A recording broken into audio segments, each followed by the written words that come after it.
का नियम आज का हमारा टॉपिक है ओम का नियम।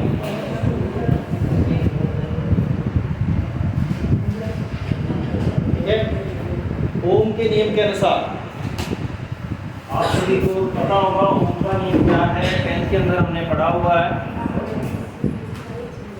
ओम के नियम के अनुसार किसी चालक के सिरों पर उत्पन्न विभवांतर प्रवाहित होने वाली धारा के समानुपाती होता है। ठीक है, ये हमने 10th के अंदर पढ़ा है। लेकिन इस ओम के नियम के लिए कुछ शर्तें होती हैं। क्या शर्तें होती हैं? कि भौतिक अवस्थाएं स्थिर रहें। ठीक है, ओम के नियम में भौतिक अवस्थाएं क्या रहनी चाहिए? स्थिर रहनी चाहिए। ठीक है, ये इसकी मुख्य कंडीशन है। अब देखो अपने इसको शुरू से यदि लेके चलें, एक चालक है आपके पास ए बी। इस चालक में धारा प्रवाहित हो रही है।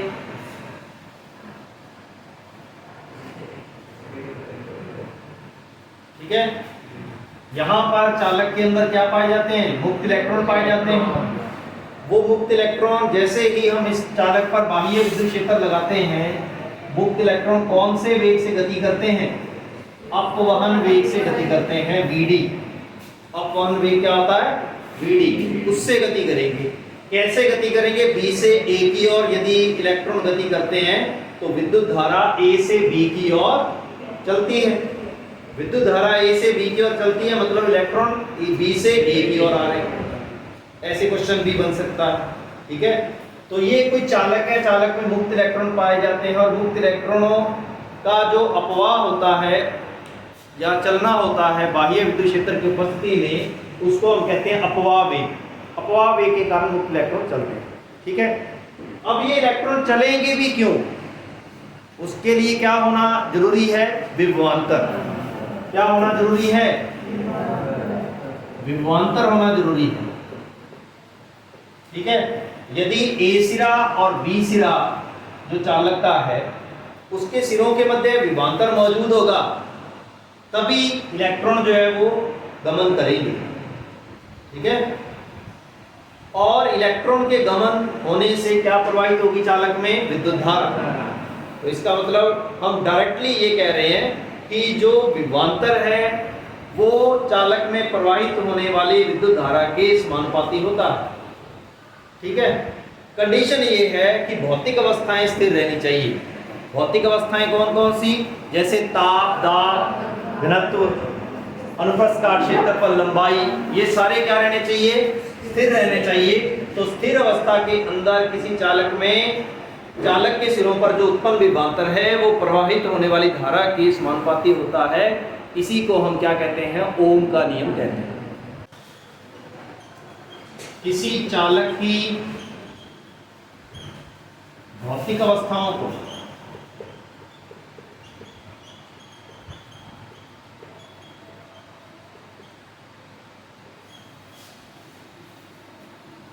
अब भौतिक अवस्थाएं कौन कौन सी होंगी? दाब है, ताप है,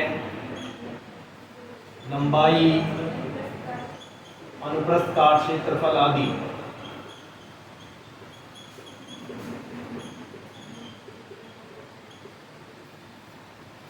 को स्थिर रखते हुए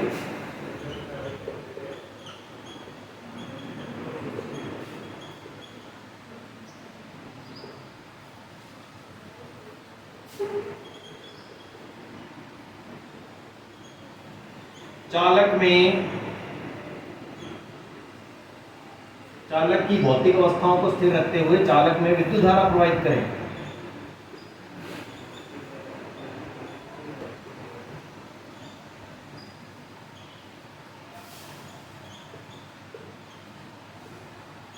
तो चालक के सिरों पर उत्पन्न विभवांतर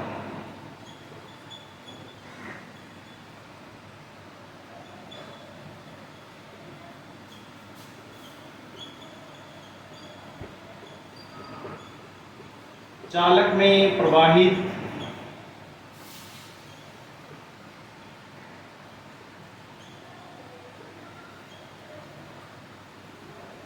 विद्युत धारा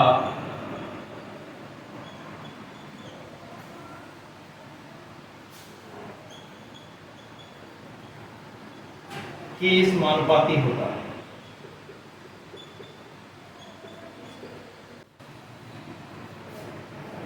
अर्थात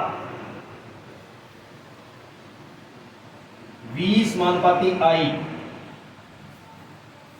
समानुपाती चिन्ह जहां पर भी होता है उसको हटाने के लिए कांस्टेंट आता है, तो V बराबर RI आ जाएगा। ठीक है, V बराबर RI। यहां V क्या चीज,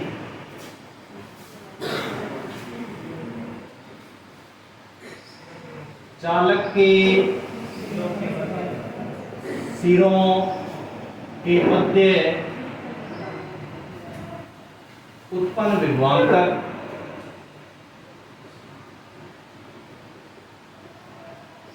I क्या चीज है, चालक में प्रवाहित धारा।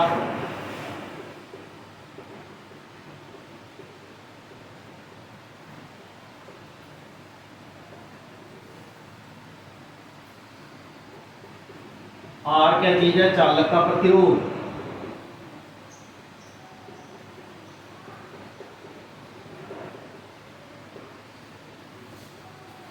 R क्या चीज है, चालक का प्रतिरोध। तो क्या होता है, अपवन वेग के साथ धारा घनत्व का क्या रिलेशन होता है उसको अपने देखते हैं। अपवन वेग Vd हो तो धारा घनत्व J बराबर क्या होता है, बताइए J बराबर क्या होता है, NEVD। ये होता है J बराबर, ये वैल्यू होती है J बराबर NEVD। ठीक है, J बराबर NEVD का मान हमें पता है E टॉ अपॉन में M इंटू E। ठीक है, ये किसका मान है, VD का मान है, क्योंकि हम यहां पर लिख सकते हैं कि VD बराबर क्या होता है, E टॉ अपॉन में M इंटू E। ठीक है, और J equal to N E square tau upon में M इंटू E। ठीक है, क्लियर। इसको हम इस प्रकार से लिख सकते हैं। अब इसको हम ऊपर लिखेंगे,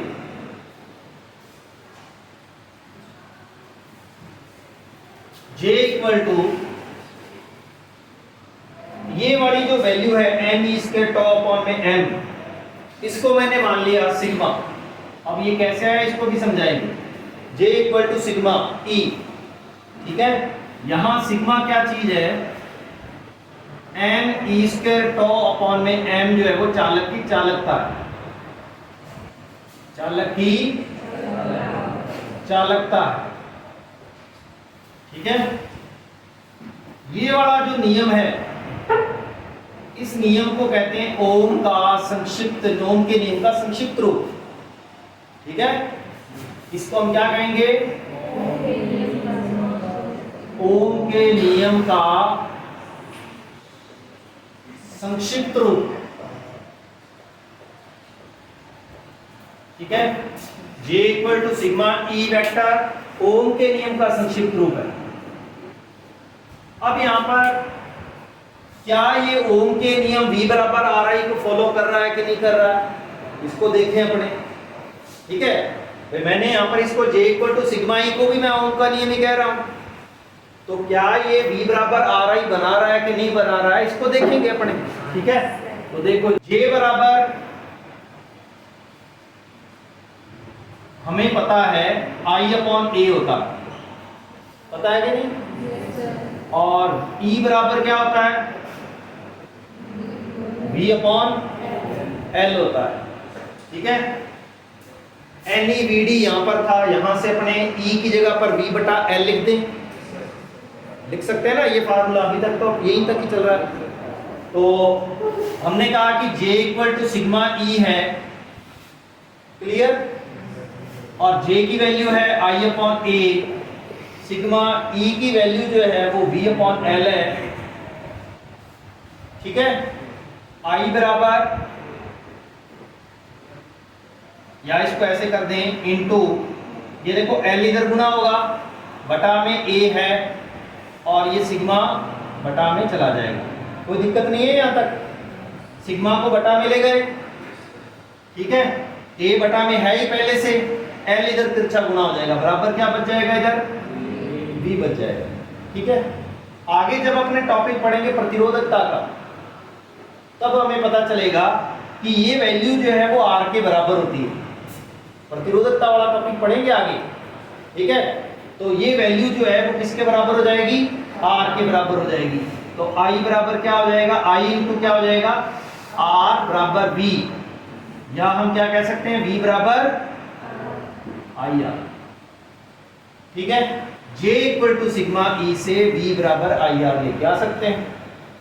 तो अब यदि यहां से देखें कि भाई R की वैल्यू क्या है, यहां से R की वैल्यू भी तो निकाल सकते हो आप।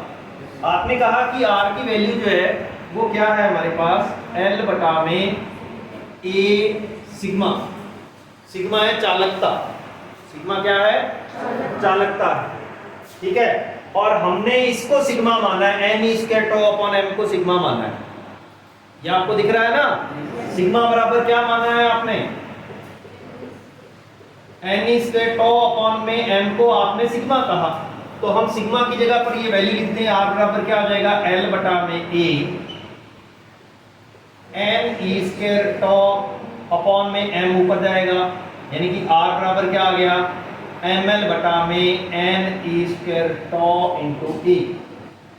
तो प्रतिरोध का मान ये भी होता है, प्रतिरोध का मान क्या होता है, ml बटा में n e square tau E।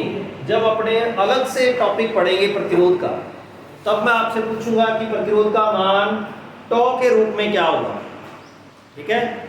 तो यदि टो बढ़ेगा, टो यहाँ पर क्या है, विश्रांति काल है, टो बढ़ेगा तो R क्या होगा, घटेगा, ठीक है, क्लियर है। A जो है यहाँ पर, A अनुप्रस्थ काट क्षेत्रफल है, L क्या है, चालक की लंबाई है, M क्या है, इलेक्ट्रॉन का द्रव्यमान है, n स्मॉल n क्या, इलेक्ट्रॉन घनत्व है, और E क्या है, इलेक्ट्रॉन का आवेश, ठीक है। तो ओम के नियम का संक्षिप्त रूप हमारे पास आ गया।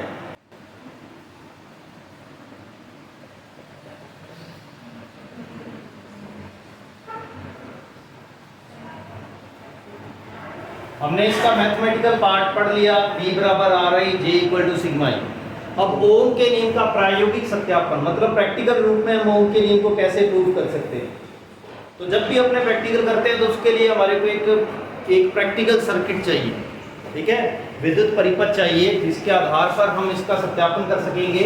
तो विद्युत परिपथ किस प्रकार से होगा, देखो इधर एक हमारे पास बैटरी है, और देखो बैटरी और सेल में क्या अंतर होता है। सेल हम इस प्रकार से बना सकते हैं, और बैटरी जो है, ये सेल का एग्जांपल है, बैटरी जो होती है वो इस प्रकार से होती है, ठीक है। बैटरी किसको कहते हैं, सेलों के समूह को बैटरी कहा जाता है, ठीक है। तो यहाँ पर मैं और थोड़ा सा बढ़ा देता हूँ इसको, तो ये हमारे पास क्या बन जाएगा, ये हमारे पास बन जाएगा बैटरी, ठीक है। तो हमने कहा, क्या कहा कि बैटरी यहाँ पर जोड़ रखी है, और यहाँ से हम चलते हैं एमीटर में, ठीक है। एमीटर को प्लस से जोड़ दिया, ये माइनस जुड़ गया इस प्रकार से। यहाँ से हम आगे चलेंगे प्रतिरोध के अंदर, जिस पर हमें ओम के नियम का सत्यापन करना है, ठीक है। इसके पैरेलल जो हम जोड़ देते हैं वोल्टमीटर, प्लस माइनस ये प्रतिरोध R है, ठीक है। फिर यहाँ पर आपको एक कुंजी लगानी है, कुंजी को मैंने कह दिया K, बैटरी को कह दिया B। फिर यहाँ पर लगाएंगे हम धारा नियंत्रक, ठीक है, धारा नियंत्रक को RH कह देते हैं। क्या कह देते हैं? रियोस्टेट कहते हैं इंग्लिश में। यहां से हमने इसको इस प्रकार से ऐसे जोड़ दिया। अब ये कई बुक्स के अंदर इस प्रकार से जुड़ा होता है, कई बुक्स के अंदर आपको ऐसे भी मिलेगा। एक ही बात, ठीक है। यहां पर जो धारा नियंत्रक इस प्रकार से हमने जोड़ा है, इसका क्या मीनिंग होता है? धारा नियंत्रक में आपको इस प्रकार से ऐसे दो टर्मिनल नीचे मिलेंगे और एक ऊपर होता है इसके, जो कि इस तरीके से मतलब ऊपर सरकता है, ठीक है। जो ऊपर वाला है वो ये वाला चीज है, ठीक है ना। ये इसके साथ आपको टच करना है, बिल्कुल ऊपर नहीं रखना है इसको। टच करेंगे तभी तो धारा में परिवर्तन होगा। यहाँ पर हमने बिल्कुल साथ में टच करना है। ये देखो इस तरीके से, चाहे आप ऐसे बना सकते हो या इस प्रकार से बना सकते हो, एक ही तरीका है, ठीक है। तो ये हमारे पास विद्युत परिपथ बन गया। अभी भी ये विद्युत परिपथ कंप्लीट नहीं है, अधूरा है। कैसे? जब तक इसमें धारा प्रवाह की दिशा नहीं दिखाएंगे तब तक विद्युत परिपथ अधूरा होता है, ठीक है। धारा प्रवाह के बाद ही तो विद्युत परिपथ कंप्लीट माना जाता है। जब तक धारा ही प्रवाहित नहीं हो रही तब तक विद्युत परिपथ क्या होगा? अधूरा माना जाएगा, ठीक है। अब देखिए, ये प्लस बैटरी का प्लस है, एमीटर के प्लस के साथ ही जुड़ना चाहिए, ठीक है। और इधर भी आगे चलेंगे तो प्लस ही आएगा। क्लियर होगी बात? एमीटर का प्लस बैटरी के प्लस के साथ ही जुड़ेगा हमेशा, और फिर आगे चलेंगे तो भी आगे प्लस पहले आएगा, माइनस बाद में आएगा। एक बात तो ये नोट रखनी है। दूसरी बात क्या नोट रखनी है कि एमीटर को हमेशा विद्युत परिपथ में श्रेणी क्रम में जोड़ा जाता है। कौन से क्रम में जोड़ा जाता है? श्रेणी क्रम में जोड़ा जाता है। और वोल्ट मीटर को हमेशा कौन से क्रम में जोड़ा जाता है? समांतर क्रम। परिपथ में हम क्या कहेंगे? ओम के नियम का विद्युत परिपथ समझाने के लिए विद्युत बैटरी बी के श्रेणी क्रम में एमीटर ए, प्रतिरोध R, धारा नियंत्रक RH व कुंजी K को जोड़ते हैं, ठीक है। प्रतिरोध R के समांतर क्रम में एक वोल्ट मीटर को जोड़ा जाता है। ये तो जोड़ने का तरीका हो गया, ठीक है ना। जोड़ने का क्या हो गया? ये तरीका हो गया। इस प्रकार से हम थ्योरी लिख सकते हैं ना, सिंपल थ्योरी होगी। दोबारा से सुन लो। विद्युत बैटरी बी के श्रेणी क्रम में एमीटर ए, प्रतिरोध R, धारा नियंत्रक RH व कुंजी K को जोड़ते हैं, ठीक है। तथा समांतर क्रम में प्रतिरोध R के समांतर क्रम में वोल्ट मीटर को जोड़ा जाता है, ठीक है। जोड़ने का तरीका आपको पता होना चाहिए। आप यदि इस चीज को याद रख लोगे तो प्रैक्टिकल के अंदर आप प्रैक्टिकल भी अपने आप ही जोड़ सकते हो। आपके माइंड में फीड होना चाहिए कि भी इसके बाद कौन जुड़ेगा। जैसे मेरे को परिपथ चित्र याद है तो आपको भी याद हो सकता है। एक दो बार आप याद करोगे, याद हो जाएगा। कोई टिपिकल या कोई हार्ड परिपथ चित्र नहीं है। इस चैप्टर के अंदर परिपथ चित्र ही चलेंगे बहुत सारे, तो इसलिए आपको परिपथ चित्र बनाने आने चाहिए। परिपथ चित्र कम से कम 1 नंबर का परिपथ चित्र होता है। प्रैक्टिकल में भी हम बात करेंगे तो 1.5 नंबर का परिपथ चित्र है प्रैक्टिकल के अंदर। तो 1.5 नंबर तो आपके परिपथ चित्र बनाने से ही आगे। अब बात आती है यहाँ पर नामांकन की, कि परिपथ चित्र का हम नामांकन कैसे करेंगे। ये जो आप लिख रहे हो ना B, A, B, R, K, R, H, ये नामांकन को रिप्रेजेंट करता है। लेकिन फिर भी हमें नीचे इसमें और लिख देते हैं कि A क्या चीज है? एमीटर है। B क्या चीज है? बैटरी है। K क्या है? कुंजी है। K को इंग्लिश में क्या कहते हैं? की, ठीक है। RH धारा नियंत्रक है, वोल्ट मीटर है, प्रतिरोध तार है। R क्या चीज है? प्रतिरोध तार। इस प्रतिरोध तार के अलावा बाकी ये जो तार जुड़ी हुई है आपके पास, ये कौन सी तार है? इस तार को हम कहते हैं संयोजन तार। कौन सी तार कहते हैं? संयोजन तार कहते हैं, ठीक है। एक होती है प्रतिरोध तार, दोनों में अंतर होता है। संयोजन तार जो होती है वो नॉर्मल अपने लेते हैं तांबे या एल्युमिनियम की। किसकी लेते हैं? तांबे या एल्युमिनियम की, ठीक है। और प्रतिरोध तार जो लेते हैं वो मिश्र धातुओं की लेते हैं,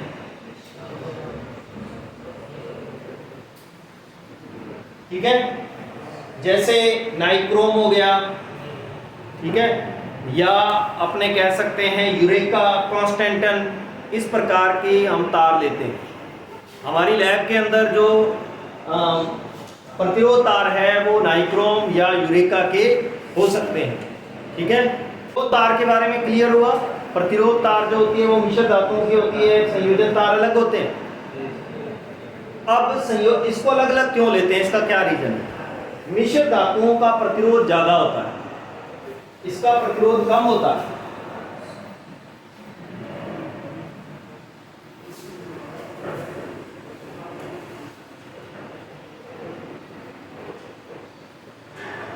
यदि संयोजन तार का हम प्रतिरोध ज्यादा कर देंगे तो परिपथ के अंदर धारा का मान कम हो जाएगा। इसलिए हम एक छोटा पार्ट लेते हैं जिसको हम कह रहे हैं प्रतिरोध तार, उसके सिरों पर ही विभवांतर उत्पन्न होगा। ओके, उसके सिरों पर ही विभवांतर उत्पन्न होगा। हम जो इतने सारे बड़े संयोजन तार ले रहे हैं उसका प्रतिरोध इस प्रतिरोध तार की तुलना में नगण्य होगा या बहुत कम होगा, ठीक है। हम क्यों ले रहे हैं समझ में आया ना? क्योंकि इसका नहीं तो फिर परिपथ में इसका प्रतिरोध आने लग जाएगा, इसका प्रतिरोध आने लग जाएगा। तो इसलिए हमने ये वाला प्रतिरोध अलग से ले लिया कि हमें इसके सिरों पर विभवांतर और धारा का मान ज्ञात करना है। अब वो मान कैसे ज्ञात करेंगे, अब यहाँ पर अपने देखते हैं। परिपथ चित्र को आपको बनाना है, इसकी थ्योरी लिखने की जरूरत नहीं है, समझ लेना है। कुंजी के को लगाने से पहले जब आपने कुंजी के नहीं लगाया तो यहाँ पर डॉट को हटा देते हैं। इसका मतलब आपने परिपथ में अभी परिपथ को पूरा नहीं किया है, डॉट हट गया यहाँ से। डॉट हट गया तो इसका मतलब कुंजी निकली हुई है, परिपथ में लगी हुई नहीं है। जैसे स्विच होता ना, स्विच को ऑफ कर रखा है हमने, ये ऑफ है। जैसे हम इसको ऑफ करेंगे तो धारा प्रवाहित ही नहीं होगी, तो दिशा दिखानी नहीं है आपको। लेकिन जैसे ही हमने इसमें कुंजी लगा दी, ऑन कर दिया सर्किट को, ये आगे इस प्रकार से जुड़ा हुआ है, धारा बहने लगेगी। एमीटर को श्रेणी क्रम में क्यों लगाते हैं? क्योंकि ज्यादा से ज्यादा धारा उस एमीटर में से होके जाए, ठीक है। इसका भी एक चैप्टर आएगा, उसमें अपने पढ़ेंगे श्रेणी क्रम और समांतर क्रम के रीजन को। तो धारा इसमें से होके जा रही है, कोई समस्या नहीं है। आर के सिरों पर जैसे ही धारा पहुंचेगी तो इसके सिरों पर कितना विभवांतर उत्पन्न हो रहा है, प्रतिरोध का एक सिरा जो है और दूसरा सिरा, ठीक है, उन दोनों के बीच में यदि धारा प्रवाहित हो रही है तो धारा प्रवाह के मार्ग में बाधा कितनी उत्पन्न हो रही है उसको हम प्रतिरोध कहते हैं, ठीक है। तो हम देखेंगे कि इस आर के इस सिरे पर और इस सिरे पर कितना अंतर है, ठीक है। ए सिरा मान लीजिए ये है, ये बी सिरा है, इन दोनों के बीच में कितना अंतर है, उसके किसमें कितना अंतर है, विभव में कितना अंतर है, तो वो क्या कहलाएगा, विभवांतर कहलाएगा, ठीक है। तो आर के सिरों पर जो उत्पन्न विभवांतर है वो बी से नोट कर लेते हैं। हमने कुंजी को लगाया, कितनी धारा प्रवाहित हो रही है उसको तो कौन मापेगा, एमीटर। धारा प्रवाह को कौन मापता है, और वोल्टमीटर क्या मापेगा, विभवांतर, ठीक है। तो अब इधर देखिए हम सारणी क्या बनाएंगे। सबसे पहले जब भी आप प्रैक्टिकल करोगे तो एमीटर और वोल्टमीटर आपको जो दे रखे हैं उसके आपको अल्पतमांक निकालने होंगे। क्या निकालने होंगे, अल्पतमांक। अल्पतमांक निकालने का तरीका क्या होता है कि जैसे ये देखिए, ये आपके पास एक एमीटर है, यहां पर 0 लिखा हुआ है, यहां पर 3 एम्पियर लिखा हुआ है, और यहां पर आप क्या देखते हो कि छोटे छोटे खाने बने हुए हैं। उन खानों की संख्या को गिन लीजिए, ठीक है। हमारी लैब के अंदर जो एमीटर है वो 3 एम्पियर का, और उसमें खानों की संख्या जो है वो कितनी है, 60। कितनी है, 60, ठीक है। तो एमीटर का यदि अल्पतमांक निकालें तो क्या आएगा, एमीटर का अल्पतमांक निकालने का फार्मूला क्या है, इसको तो हम कहते हैं प्रास। प्रास मतलब आप ज्यादा से ज्यादा कितनी रीडिंग पढ़ सकते हो, 3 एम्पियर। भाई इसमें 3 एम्पियर से ज्यादा तो लिखा हुआ ही नहीं है, तो कितनी रीडिंग पढ़ सकते हैं? 3 एम्पियर। तो यहां पर आ जाएगा 3 एम्पियर बटा में विभागों की संख्या, कितने भाग हैं? 7। तो इसको जब आप सॉल्व करोगे तो आपके पास ये आ जाएगा 0.05 एम्पियर। ठीक है, ये मैं आपको एक एमीटर का एग्जांपल लेके आपको अल्पतमांक निकाल के दिखा रहा हूं। जरूरी नहीं है कि आपके सामने जो टेबल पर एमीटर पड़ा होगा वो 3 एम्पियर का ही हो, अलग एम्पियर का भी तो हो सकता है। आपके पास मेन फार्मूला क्या बना? परास बटा में विभागों की संख्या। तो कुल परास कितनी है वो देख लो और छोटे छोटे खानों की संख्या पढ़ लो। सिंपल है तरीका कि नहीं? मान लीजिए यहां पर 15 परास होती और विभाग वही आपके 60 होते, क्या होता? 15 एम्पियर बटा में 60 आ जाता ना इस प्रकार से। तो इसलिए इस टाइप का यदि कोई भी आपके पास एमीटर या वोल्टमीटर दिया हो तो हम परास को निकाल सकते हैं। अब वोल्टमीटर की बात करते हैं। वोल्टमीटर में मान लीजिए ऐसा ही वोल्टमीटर है, उसकी यहां पर परास 3 वोल्ट आ गई, तो यहां पर क्या आ जाएगा? वोल्टमीटर का अल्पतमांक बराबर 3 वोल्ट बटा में 60 बराबर कितना आ जाएगा? 0.05 वोल्ट। वो वोल्ट में आएगा। ठीक है, तो मैं यहां पर लिख दूं यदि कि वोल्टमीटर का अल्पतमांक कैसे निकाल सकते हो आप?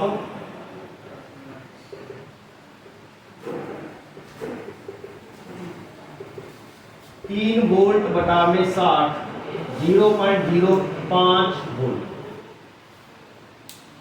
ये जो हम वोल्ट लिख रहे हैं ना, ये वोल्टमीटर का अल्पतमांक, ये एमीटर का अल्पतमांक। और अल्पतमांक का मतलब होता है कि जो आपके पास ये जो छोटी छोटी लाइनें दे रखी हैं उसकी एक लाइन का मान कितना है? 0.05 एम्पियर। एमीटर में एक लाइन का मान कितना है? 0.05 एम्पियर। और वोल्टमीटर में भी एक लाइन का मान यही है। अब मान लीजिए कोई संकेतक है, वो आपका संकेतक मान लीजिए इस लाइन पे है, यहां पर पहुंच गया। ठीक है, आपको रीडिंग पढ़नी है कि कितनी आई, तो यहां से पढ़ेंगे। ये 0 वाली है, 1 2 3 4 5 6 आ गया। छठी लाइन पर ये संकेतक आपको मिल गया। तो बताइए कितनी रीडिंग हुई? छठी लाइन पर पहुंच गया तो कितनी रीडिंग हुई? 6 गुणा क्या कर देंगे? 0.5 से गुणा करेंगे ना, एक लाइन का मान 0.05 है, तो कितना हो गया? आया कि नहीं? तो इस तरीके से हम रीडिंग को निकाल सकते हैं अल्पतमांक ज्ञात करके। अल्पतमांक निकल के आ जाते हैं वोल्टमीटर एमीटर के। उसके बाद आपको सारणी बनानी होती है, उसको हम कहते हैं प्रेक्षण सारणी। क्या कहते हैं? प्रेक्षण सारणी, ऑब्जर्वेशन टेबल। ठीक है, वो कैसे बनेगी? सबसे पहले क्रम संख्या लिख देंगे, फिर उसके बाद लिख देंगे एमीटर का पाठ्यांक। पहले वोल्टमीटर का लिखो, वोल्टमीटर का पाठ्यांक, फिर हम लिख देंगे एमीटर का पाठ्यांक, और फिर लिख देंगे हम प्रतिरोध।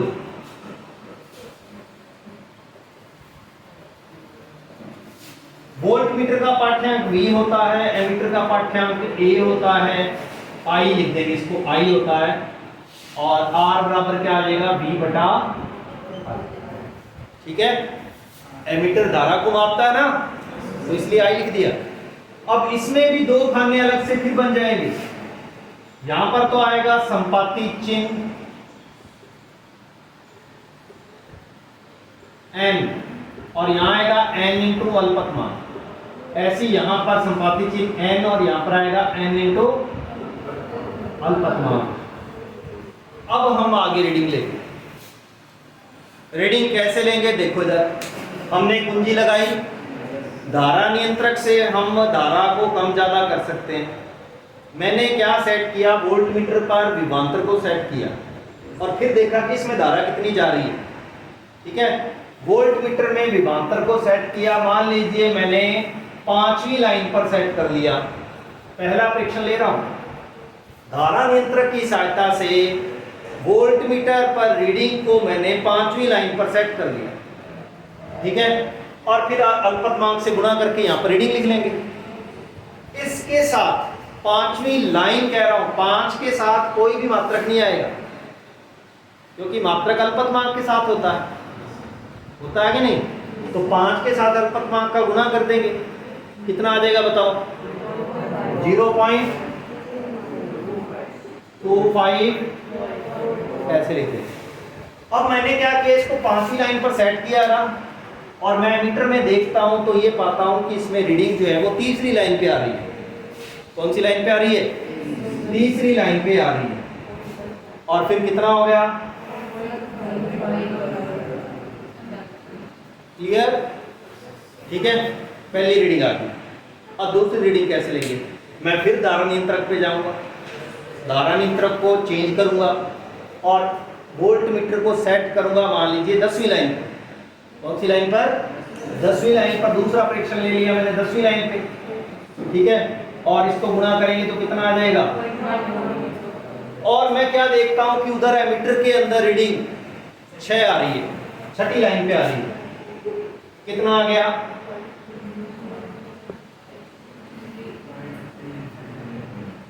ये आ गया। क्लियर? तीसरी रीडिंग फिर चलता हूं मैं, फिर धारा नियंत्रक को सेट करूंगा, वोल्ट मीटर में कौन सी लाइन पे सेट कर दूंगा? 15। ठीक है, आपको ये वाली चीज सेम रखनी है। इसमें 5-5 का गैप दे रहे हैं ना, 5-5 का गैप सेम रखोगे, 3-3 का भी दे सकते हो, 2-2 का भी दे सकते हैं, लेकिन ये गैप सेम होना चाहिए। ये आप अपने आप जो आएगा वो लिखोगे। इसमें सेम आ भी सकता है, नहीं भी आ सकता। ठीक है, क्लियर होगी बात कि नहीं? ऐसा नहीं है कि सर इसमें भी सेम आ रहा है तो इसमें भी सेम आए, ऐसा जरूरी नहीं है। इसमें तो आप अपनी मर्जी से रख रहे हो, इसमें तो आना है। ठीक है, तो इसलिए मान लीजिए अगली रीडिंग मैंने रखी 15 पे सेट कर दिया, कितना हो गया? 0.75 वोल्ट। और ये मान लीजिए आपके पास अब 8 पे आ। ठीक है, थोड़ा अलग करके भी दिखा देते हैं आपको, 9 ना करते हुए, फिर आप कहोगे सर सेम ही है सारी, तो 9 सेम ना करते हुए मैंने इसको कह दिया कि मान लीजिए ये 8 पे आ गया। अब 8 पे आ गया तो कितना हो गया? ठीक है, फिर चौथी रीडिंग लेते हैं, धारा नियंत्रक से सेट करते हैं। मान लीजिए 20 पे सेट कर लिया मैंने इसको, और ये कितना आ गया? 1 वोल्ट। 1 वोल्ट आ गया ना? 1.00 आएगा, 1 वोल्ट। और ये मान लीजिए आपका 12 पे आ गया, कितना आ गया? 0 पॉइंट कितना आ गया?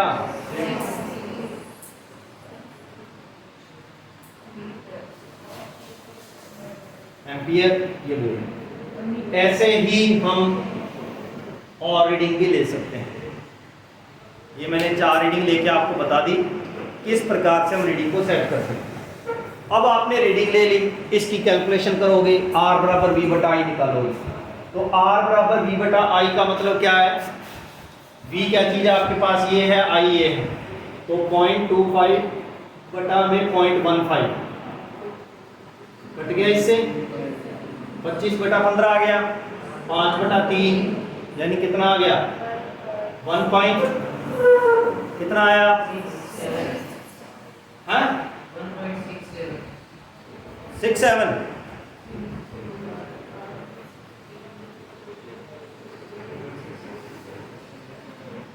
ओम।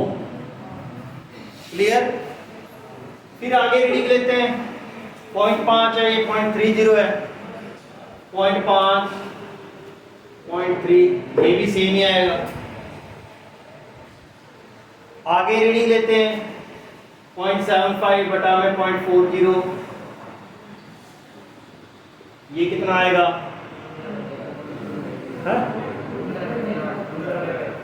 15/8, इसको करो तो कितना आ गया?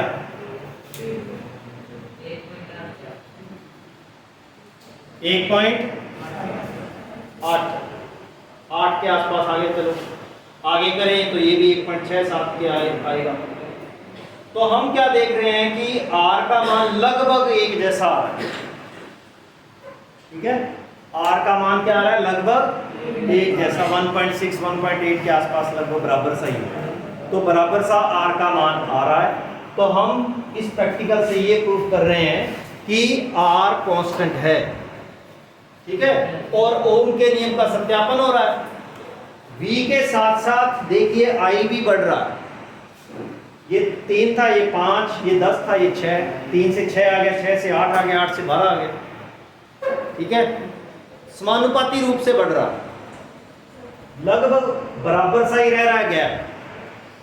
ठीक है, क्लियर होगी बात कि नहीं? तो अब हम क्या देखेंगे कि यदि V और I के मध्य ग्राफ खींचें, V और I के मध्य ग्राफ खींचें, V को हम ले लें मान लीजिए इधर और I को ले लें इधर, तो आप क्या पाओगे कि एक सरल रेखा प्राप्त होगी। कैसी रेखा प्राप्त होगी? सरल रेखा प्राप्त होगी। पैमाना लेकर देखेंगे, अब वो रीडिंग है हमारे पास आई है, उस रीडिंग के अनुसार हम देखेंगे कि 20 समानुपाती I से करेंगे तो एक सरल रेखा प्राप्त होगी। क्लियर? तो ये आप परिपथ चित्र बना लीजिए और ये इसका ग्राफ ओम के नियम का। यदि आता है ओम के नियम का सत्यापन करो तो आप लिख सकते हो, कोई दिक्कत नहीं। ठीक है, तो आज का हमारा टॉपिक क्या हुआ? ओम का नियम क्या है, ओम के नियम का सत्यापन क्या है। अब इसमें एक चीज और सुन लीजिए, अनोमीय युक्तियां कौन सी होती हैं? ओमीय युक्तियां और अनोमीय युक्तियां। ओमीय युक्तियां वे होती हैं जो ओम के नियम का पालन करती हैं, यानी कि 20 समानुपाती I को फॉलो करेंगी। V और I के मध्य ग्राफ खींचेंगे, आपके पास ग्राफ क्या आना चाहिए? स्ट्रेट लाइन आना चाहिए। वो ओमीय युक्तियां। अनोमीय युक्तियां वे होती हैं जो ओम के नियम का पालन नहीं करती। उसमें V और I के मध्य ग्राफ तो आप खींच सकते हो, लेकिन वो स्ट्रेट लाइन नहीं आएगी। एग्जाम्पल कौन से हुए अनोमीय युक्तियों के? एग्जाम्पल हुए डायोड, ट्रांजिस्टर, ट्रायोड वाल्व। ये सारे एग्जाम्पल किसके हैं? अनओमीय युक्तियों के एग्जाम्पल हैं, जो कि ओम के नियम का पालन नहीं करते। ठीक है, तो आज की क्लास में ये दो टॉपिक हमारे हुए। ओम का नियम क्या है, ओम के नियम का प्रायोगिक सत्यापन।